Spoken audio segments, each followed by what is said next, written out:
A visit from St. Nicholas. 'Twas the night before Christmas, when all through the house not a creature was stirring, not even a mouse. The stockings were hung by the chimney with care, in hopes that St. Nicholas soon would be there.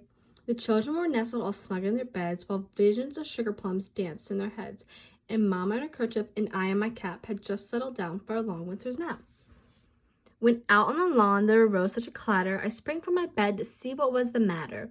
Away to the window I flew like a flash, tore open the shutter, and threw up the sash. The moon on the breast of the new-fallen snow gave the lustre of midday to objects below, when what to my wondering eyes should appear but a miniature sleigh and 8 tiny reindeer,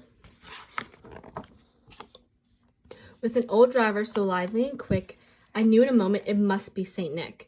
More rapid than eagles his coursers they came, he whistled and shouted and called them by name.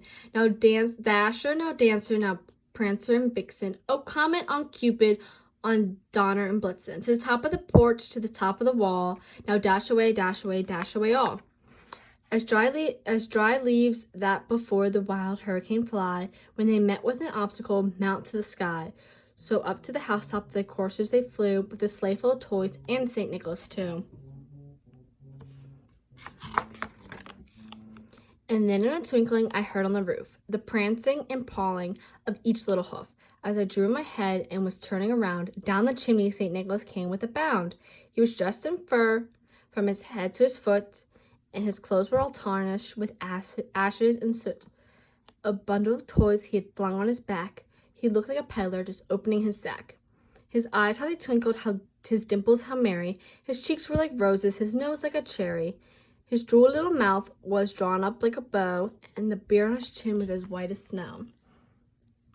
The stump of a pipe he held tight in his teeth, and the smoke it encircled his head like a wreath. He had a broad face and a little round belly that shook when he laughed, like a bowl full of jelly.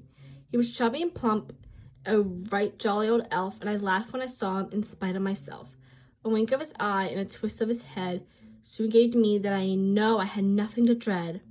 He spoke out not a word, but went straight to his work, and filled all the stockings they turned with a jerk, and laying his fingers aside to his nose, and giving a nod, up the chimney he rose.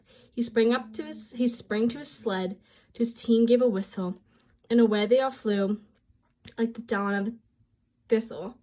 But I heard him exclaim, as they drove out of sight, "Happy Christmas to all, and to all a good night."